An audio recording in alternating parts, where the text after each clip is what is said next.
Hello दोस्तों, ये कहानी है एक गरीब लड़का और करोड़पति अमीर लड़की की। शहर का सबसे बड़ा कॉलेज जहाँ पर सिर्फ अमीर लोग ही पढ़ते थे। आज कॉलेज में एडमिशन के लिए बड़ी बड़ी गाड़ियों में अमीर लड़के लड़कियां आ रहे होते हैं। कॉलेज में सभी लोग एडमिशन के लिए लाइन में लगे थे। उतने में ही एक खूबसूरत सी लड़की अपना फर्स्ट ईयर का फॉर्म भरने के लिए लाइन पर लगी होती है, जिसका नाम रिया होता है। वह देखती है कि एक गरीब सा दिखने वाला लड़का उसको बहुत देर से पीछा कर रहा है और अचानक उसके पास आता है। रिया डर जाती है और उसको एक जोर से थप्पड़ मारती है। बोलती है, मैं बहुत देर से तुम्हें नोटिस कर रही हूँ। तुम मेरा पीछा कर रहे हो। कौन हो तुम और क्या चाहते हो? तभी वह लड़का बोलता, नहीं, ऐसा कुछ नहीं है। मैं आपका पीछा नहीं कर रहा हूँ। यह पर्स आपका है। रिया उस पर्स को देखकर चौंक जाती है। बोलती है, हाँ, यह तो मेरा ही पर्स है। वह लड़का बोलता है, अभी आप जब गाड़ी से उतरी तो यह पर्स नीचे गिर गया था। मैं बहुत देर से आपको रोकने की कोशिश कर रहा था, लेकिन आप सीधे चले जा रही थी, इसलिए मुझे यहाँ आना पड़ा। जब रिया को एहसास होता है कि वह उसका पीछा नहीं कर रहा था, बल्कि उसको पर्स लौटाने की कोशिश कर रहा था, रिया बोलती है, सॉरी, मैंने आपको गलत समझा। मैं अपनी गलती के लिए माफ़ी मांगती हूँ। वैसे मैं अभी कॉलेज में नहीं हूँ, अभी फर्स्ट ईयर का फॉर्म ले रही थी। आप कौन हो? आपका नाम? मेरा नाम रवि है। मैं इस कॉलेज में एडमिशन लेने आया हूँ।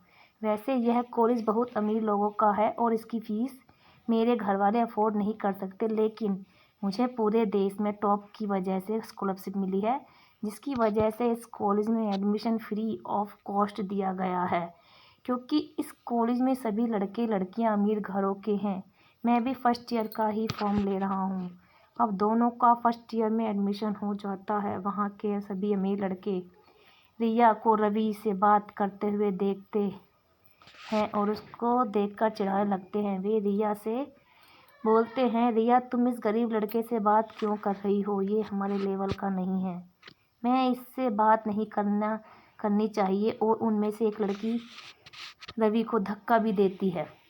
रवि एक मिडिल क्लास फैमिली से था, इसलिए चुपचाप से उन लड़कों की बातें सुनता रहता है, कुछ नहीं बोलता। वह जानता है कि वह पढ़ने आया है, ना कि कॉलेज में लड़ने। रवि चाहता तो इन सब लड़कों को अच्छे से सबक सिखा सकता था, लेकिन रवि के संस्कार उसको ये सब चीज़ करने से रोक देते हैं, क्योंकि उसको पता था कि इनमें से आधे लड़के पढ़ते नहीं, सिर्फ अपने अमीर बाप के पैसों का धुआं उड़ाने आए हैं। लेकिन रवि अच्छे से जानता था, अगर वो इस कॉलेज से पढ़ाई पूरी करता है तो विदेश में एक बहुत बड़ी नौकरी मिल सकती है, जिससे वह अपने घर की आर्थिक स्थिति को सुधारना लेगा। इसलिए वह चुप रहता है। तभी रिया उन सब लड़कों से बोलती है कि अगर तुमने रवि को कुछ भी बोला तो सब जानते हो ना कि मैं कौन हूँ और तुम सबका क्या हाल होगा। रिया की बात सुनकर जब लड़के चुपचाप वहाँ से चले जाते हैं, जब रवि हैरान हो जाता है कि रिया के सिर्फ इतना बोलने से ही सब लड़के वहाँ से चुपचाप चले गए। अमीर तो वह सब लड़के भी हैं और रिया भी है, लेकिन रिया से ऐसा क्या है कि जिससे वह सब लड़कों ने चुपचाप जाना ही बेहतर समझा। रवि यह सोच ही रहा होता है कि रिया बोलती है, ठीक है रवि, मैं जाती हूँ, मेरी क्लास का टाइम हो रहा है, तुम भी ध्यान रखना। अब रवि कॉलेज ग्राउंड में ही खड़ा रहता है। उसका एक दोस्त उसके पास आता है, जिससे रवि ने कॉलेज में अभी नई नई दोस्ती करी होती है। वह उसे बताता है कि भाई रवि, तुझे पता है रिया के बोलने से वो सब लड़के वहाँ से क्यों चले गए? तो रवि बोलता, नहीं यार, मुझे कुछ नहीं पता। तब रवि का दोस्त बोला, हे, रिया के पापा यहाँ के सबसे बड़े रईस आदमी हैं और इस शहर के सबसे बड़े डॉन हैं, इसलिए पूरे कॉलेज में रिया से कोई भी पंगा नहीं लेता, क्योंकि अगर इसके बाप को पता चला तो उस लड़के की खैर नहीं।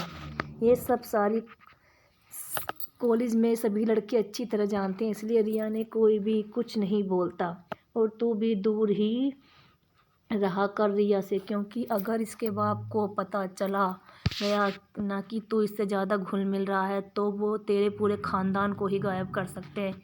इस बात को ध्यान में रखना क्योंकि उसके बाप का नाम इस पूरे शहर में बदनाम है। अब रवि थोड़ा सा डर सा जाता है और सोचता है कि यार मुझे तो पढ़ाई करके सेटल होने के लिए इस कॉलेज में आया था और यहाँ तो रोज़ नए नए कांड हो रहे हैं। यह सब क्या हो रहा है? मुझे रिया से ज़्यादा घुलना मिलना नहीं चाहिए, कहीं कल को मेरी फैमिली पर कोई बात ना आ जाए। ऐसा सोचकर रवि अपने कॉलेज की पढ़ाई में लगा होता है। दूसरी तरफ रिया वहीं से इम्प्रेस थी। उसको लगता था कि यह गरीब लड़का दिल का बहुत सच्चा है, क्योंकि उसके दिल में पर्स वाली बात घर कर गई थी। और जब रिया ने उसे एक थप्पड़ लगाया तब रवि ने गुस्सा ना होते हुए भी उसकी मदद करी। यह बात रिया को इतनी अच्छी लगी कि रिया उसके मन ही मन दिल दे बैठी थी। अब कॉलेज के एनुअल फंक्शन के दिन कॉलेज में सभी लोग पार्टिसिपेट करते हैं। रिया रवि से बोलती है कि तुम भी पार्टिसिपेट करो, पर रवि मना कर देता है, बोलता है मेरा कोई इंटरेस्ट नहीं है इन सब में। लेकिन रिया जिद करके रवि का नाम नाटक में लिखवा देती है। अब शाम को सभी प्रैक्टिस करके घर जा रहे होते हैं तो रिया रवि से बोलती है, रवि हमारे नाटक में गरीब बस्ती को दिखाया गया है, लेकिन मैं आज तक कभी किसी गरीब बस्ती में नहीं गई। मेरे पापा ने मुझे कभी अलाउड नहीं करा। क्या तुम मुझे एक बार किसी गरीब बस्ती को दिखा सकते हो? वह कैसे होती है, वहाँ लोग कैसे रहते हैं? तो रवि उसकी बात सुनकर हंसने लगता है और बोलता है, अरे हम तो रोज़ ही उस बस्ती में रहते हैं, कहीं और जाने की ज़रूरत क्या है? तुम मेरे घर ही आ जाओ तो तुम्हें गरीब लोग कैसे रहते हैं उसका एहसास वैसे ही हो जाएगा। तभी अब रवि यह बात सुनकर रिया खुश हो जाती है कि चलो इसी बहाने रवि के मम्मी पापा से भी मिलना हो जाएगा। अब रवि रिया से बोलता है, चलो तुम्हें मेरी बाइक में चलो। तब रिया बोलती, नहीं मैं बाइक में नहीं आ सकती, क्योंकि बाहर मेरी कार में ड्राइवर मेरा इंतज़ार कर रहा है और पापा परमिशन नहीं देते हैं, ना ही बिना ड्राइवर के कहीं भी जाऊं। हाँ मैं ये कर सकती हूँ कि मैं अपनी गाड़ी तुम्हारे साथ तुम्हारे मोहल्ले में ले सकती हूँ। अब रवि और रिया कॉलेज के गेट के बाहर आते हैं तो रवि देखता है कि एक बहुत बड़ी कार गेट के बाहर रिया का इंतज़ार कर रही है। तो रिया रवि से अपने कार में बैठने को बोलती है, चलो रवि बैठो हम चलते हैं, तुम बताना तुम्हारा घर कहाँ है। रवि हिचकते हुए उस बड़ी सी कार में बैठ जाता है। जब वह कार रवि के मोहल्ले में आती है तो मोहल्ले के सभी लोग इस बड़ी कार को देखकर बातें बनाने लगते हैं कि आज इस मोहल्ले में कौन आ गया इतनी बड़ी कार लेकर। बस्ती के सभी लोग इस कार को देखते रहते हैं। कार जाकर रवि के घर के गेट के पास रुकती है। अब रिया देखती है कि रवि का एक पुराना सा घर है और रिया हंसते हुए अंदर जाती है और उसके मम्मी पापा से नमस्ते बोलती है। तभी रवि के पापा उससे पूछते हैं कि बेटा यह कौन है? तब रवि बताता है कि पापा यह मेरे कॉलेज में मेरे साथ पढ़ती है और इसने कभी भी गरीब बस्ती नहीं देखी थी, तो मैंने सोचा इसको मैं अपनी मोहल्ला दिखा दूँ, क्योंकि हमने कॉलेज में एनुअल फंक्शन में एक नाटक में भाग लिया है जो गरीब बस्ती के बारे में है और रिया चाहती है कि वो ये बस्ती देखे ताकि अभिनय अच्छी तरीके से रिया हो सके। रिया ने अभी तक कभी भी गरीब बस्ती नहीं देखी। इसमें मम्मी पापा इसको अकेले कहीं जाने का अलाउ नहीं करते। आज ही बहुत मुश्किल से आई है। अब यह बात सुनकर उसके पापा कहते हैं, अच्छा ठीक है बेटा तुम लोग देखो मैं चलता हूँ। अब रिया उसके घर को देखती है और बहुत खुश हो जाती है, बोलती है रवि एक दिन तुम भी घर आना। रवि बोलता है, हाँ ठीक है चलो, अब देख लिया ना सब चीज़ ठीक है कैसे होता है। अब रिया के पापा का फ़ोन रिया के पास आता है। वह उससे पूछता है कि आज इतना लेट हो गया, तुम अभी तक घर नहीं पहुंची, कहाँ हो? तो रिया उनको बताती है कि मैं अपनी किसी फ्रेंड के घर आई हूँ और सारी बातें उन्हें बताती हूँ। जब उसके पिताजी उसे बोलते हैं, ठीक है अब तुमने देख लिया तो तुम वापस आ जाओ। रिया अपने घर चली जाती है। अब अगले दिन कॉलेज में रवि अपने घर जा रहा होता है। वह देखता है कि कुछ लोग उसके पीछा कर रहे हैं। अब रवि को कुछ भी समझ में नहीं आता कि यह सब क्या हो रहा है। जब वह जहाँ भी जाता वह दो लोग उसका पीछा कर रहे होते। तभी रवि का दोस्त बोलता है, रवि क्या हुआ, इतना क्यों घबरा रहे हैं? रवि कहता है, यार पता नहीं मुझे ऐसा क्यों लग रहा है कि जब से रिया मेरे घर आई कुछ लोग मेरे पीछा कर रहे हैं। तब उसको दोस्त उसे बोलता है, मैंने तुझे उसी दिन समझाया था तू रिया से दूर रहे। उसके बाप को यह बात पता चल गई अभी होगी, तभी उसने अपने गुंडे तेरे पीछे लगा दिए। भाई मेरी बात मान, अगर तू अपने करियर को बढ़ाना चाहता है तो रिया से दूर हो जा। और अपनी पढ़ाई पर ध्यान दे। अब रवि शाम को अपने घर पहुंचता है तो वह देखता है कि घर का सारा सामान बिखरा हुआ है और उसके पिताजी एक टेबल के पास उदास बैठे हैं। तो रवि बोलता है, पिताजी ये सब क्या हो गया, हमारा सामान ऐसे क्यों बिखरा हुआ है। तब उसके पिताजी बताते हैं कि बेटा, कुछ लोग आए थे और घर में तोड़ फोड़ करी और हमें भी बहुत मारा और बोला इस बस्ती को 4 दिन के अंदर छोड़कर चले जाना, नहीं तो तुम में से कोई नहीं बचेगा। मैंने पूछा हमारी गलती क्या है, तो बोले तुम्हारी गलती नहीं, तुम्हारे बेटे रवि की है, उसकी सज़ा तुम भुगत रहे हो। अब रवि को सब समझ में आ जाता है कि यह सब रिया के पिताजी कर रहे हैं, वे नहीं चाहते कि वे रिया से मिले जुले। रवि ये सब सोच कर उदास हो जाता है क्योंकि वह रिया को प्यार करने लगा था, लेकिन वह नहीं चाहता था कि उसकी वजह से उसके घर वाले किसी मुश्किल में पड़े। इसलिए जब अगले दिन रवि में कॉलेज आता है तो रिया से बात नहीं करता। रिया उससे बोलती है, रवि क्या हो गया, आज तो तुम मेरी किसी बात का जवाब भी नहीं दे रहे हो। अरे तुम्हारे घर आकर तो मुझे बहुत ही अच्छा लगा और आज तुम्हें अपने घर ले जाऊंगी। रवि बोलता है, रिया मैं इस कॉलेज को छोड़ रहा हूँ। रिया एकदम से चौंक जाती है और बोलती है, क्यों, ऐसा क्या हो गया जो तुम इस कॉलेज को छोड़ रहे हो। रवि नहीं चाहता कि रिया को कभी इस बात का पता लगे, उसके दिल टूटे, इसलिए वह उसे झूठ बोलता है कि रिया मेरा एडमिशन किसी दूसरे कॉलेज में हो गया है और वहाँ पर मुझे पढ़ाई के साथ साथ कुछ मंथली खर्चा भी मिलेगा। मैं सोच रहा हूँ इस कॉलेज में एडमिशन ले लूँ क्योंकि वह भी एक बहुत बड़ा कॉलेज है और उसमें सबसे अच्छी चीज़ है कि उसमें मुझे कुछ पैसे मिलेंगे जिससे मैं अपने घर वालों की मदद कर सकूँ। इसलिए मैंने इस कॉलेज को छोड़कर उसमें एडमिशन का अप्लाई कर दिया है और मेरा सिलेक्शन भी हो गया है। और फिर रवि बोलता है, मुझे माफ़ करना, हमारी दोस्ती सिर्फ यहीं तक थी, तुमसे मिलकर बहुत अच्छा लगा, लेकिन मैं चाहता हूँ कि अब हम दोनों एक दूसरे से कोई कनेक्ट ना करें और अपनी पढ़ाई पर ध्यान दें, मुझे गलत मत समझना। रिया उसकी बातें सुनती रहती है लेकिन कुछ नहीं कह पाती क्योंकि उसको खुद समझ में नहीं आ रहा था कि यह सब अचानक से क्या हो गया। अब रवि अगले दिन कॉलेज नहीं आता तो रिया उदास हो जाती है और रवि को फ़ोन मिलाती है तो रवि का फ़ोन भी स्विच ऑफ आता है। रिया बहुत परेशान हो जाती है और वह फैसला करती है कि अब फिर से वह उसके घर जाएगी और उससे पूछेगी अचानक से वह ऐसा क्यों कर रहा है, इससे बात करना क्यों बंद कर दिया। अब रिया उसके घर पहुंचती है तो वह देखती है कि घर में ताला लगा है, उस घर में कोई भी नहीं है। अब रिया जब आसपास के लोगों से पूछती तो कोई भी उसको कुछ जवाब नहीं देता, सब चुपचाप रहते हैं। फिर उनमें से एक बोलता है, पता नहीं कल यह लोग बस्ती छोड़कर चले गए, कहाँ गए हमें कुछ नहीं पता। अब रिया परेशान हो जाती है, अपने घर वापस लौट जाती है क्योंकि रिया का मन अब रवि के बिना नहीं लग रहा था, इसलिए वह भी कॉलेज छोड़ देती है और अपने घर पर बीमार रहने लगती है। ऐसे ही कुछ साल बीत जाते हैं। जब रिया के पिताजी और उसकी ऐसी हालत देखकर बहुत चिंता होती है। अब उसके पिता को अपनी गलती का एहसास होने लगता है, पर वो चाह कर भी अपनी बेटी को सच नहीं बता सकता कि उसकी बेटी की इस हालत की जिम्मेदार उसका पिता है। उसी की गलती की वजह से उसकी बेटी की आज ये हालत हुई है। फिर भी रिया के पिता अपनी गलती को छुपाते हुए वह रिया को बोलते हैं कि रिया, तुम उस लड़के के लिए रो रही हो जिसने कुछ एक्स्ट्रा पैसे मिल जाएंगे सोचकर कॉलेज छोड़ दिया, जहाँ पर वह उस लड़की के साथ पढ़ता था जिसको वह भी प्यार करता था। अरे रिया बेटा, सिर्फ तुम्हारी तरफ से प्यार था, उसकी तरफ से कोई प्यार नहीं था। अगर वह तुम्हें चाहता तो कॉलेज को ऐसे ना छोड़ता, उसको तो सिर्फ पैसे की ज़रूरत थी, जहाँ ज़्यादा पैसे मिले तो उधर चला गया।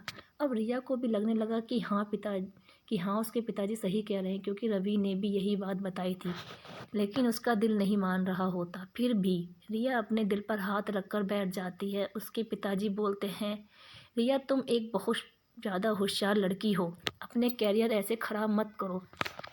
मैं तुम्हारे लिए एक बहुत बड़ी कंपनी खरीद ली है, मैं चाहता हूँ कि तुम उसका काम संभालो। इसके लिए तुम्हें यहाँ से दूसरे शहर में जाना होगा जहाँ हमने कंपनी खरीदी है, और अगर तुम इस शहर से दूर रहोगी तो तुम्हारा भी मन लगा रहेगा और तुम इन चीज़ों से उभर पाओगी। अब रिया भी सोचती है कि यहाँ रहूँगी तो इन सब चीज़ों के बारे में सोचती रहूँगी, इससे बढ़िया मैं इस शहर को ही छोड़ देती हूँ।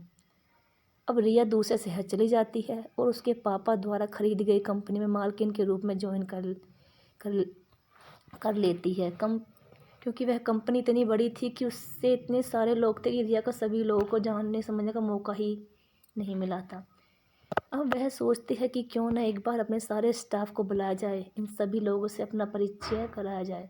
इसके लिए वह कंपनी में सभी लोगों को इन्फॉर्म करवा देती है कि कंपनी की एक नई शुरुआत के लिए सभी लोगों को यहाँ से 500 किलोमीटर दूर एक हिल स्टेशन पर, जहाँ पर एक बहुत बड़ा रिसोर्ट है, वहाँ पर आना है। इसमें कंपनी हर एम्प्लॉय चाहे वह अमीर हो या गरीब हो, छोटा हो या बड़ा हो, आना ज़रूरी है। सभी के आने जाने खर्चा कंपनी के द्वारा उठाया जाएगा, ऐसा बोर्ड कंपनी लगा दिया जाता है। अब सभी कंपनी के लोग बहुत खुश हो जाते हैं कि चलो इस बहाने उन्हें कहीं घूमने का और कुछ सीखने को मिलेगा। अब पार्टी वाले दिन रिया अपने पापा के साथ अपने पर्सनल हेलीकॉप्टर से उस रिजॉर्ट की ओर जा रही होती है कि उनका हेलीकॉप्टर बीच में क्रैश हो जाता है, जिसमें रिया के पिताजी का सर पर बहुत गंभीर चोट आई है। अब उन्हें अस्पताल में ले जाया जाता है, जहाँ पर डॉक्टर उन्हें बताते हैं कि उनको ब्लड की सख्त ज़रूरत है और इस हिल स्टेशन पर ब्लड इतनी जल्दी नहीं मिल सकता। इसलिए अगर आप ही के स्टाफ में से किसी एक का ब्लड जो उनके अपोजिट हुई है अगर हो तो वह उनको लग सकता है।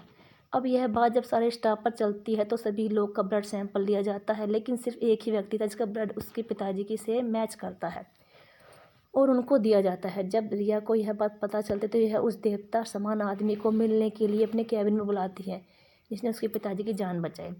जैसे ही उस आदमी की एंट्री होती है तो रिया के होश उड़ जाते हैं। यह शख्स कोई और नहीं, रवि होता है। फिर रिया बोलती कि मेरी इतनी बुरी हालत करके भी क्या तुम्हारा दिल अभी नहीं भरा, जो हम दोबारा अपनी ज़िंदगी में आ गए हो फिर एक नया खेल खेलने के लिए। अब मैं अपनी ज़िंदगी में आगे बढ़ रही हूँ, सब कुछ भुलाकर। क्या तुम नहीं चाहो कि मैं इस दुनिया में एक हंसी खुशी वाली ज़िंदगी जी सकूं? तुमने तो पैसों के लालच में मुझे छोड़कर बिना बताए चले गए। तुम ऐसा लालची मतलबी लड़का मैंने आज तक नहीं देखा।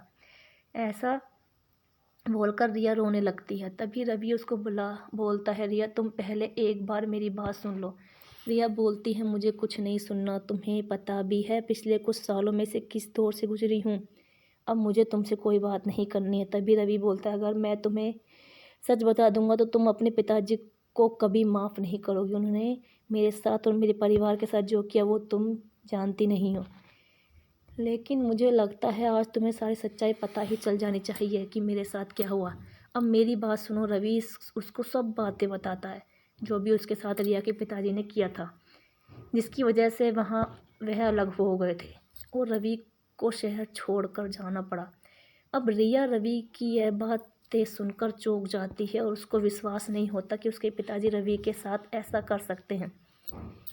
फिर रिया बोलती है कि मैं तुम्हारी बातों में अब नहीं आने वाली। मुझे तुम्हारी किसी बात का भरोसा नहीं है। मैं अभी तुम्हें अपने पिताजी के सामने लेकर जाऊंगी और उनसे ये सब पूछूंगी। तब रिया रवि को लेकर अपने पिताजी के पास जाती है और अपने पिताजी से रवि की बताई हुई सारी बातें पूछती है। तब रिया के पिताजी बोलते हैं, हाँ बेटा, रवि सच बोल रहा है और तुम दोनों को अलग करने का प्लान मेरा ही था। अलग करने का प्लान मेरा ही तुम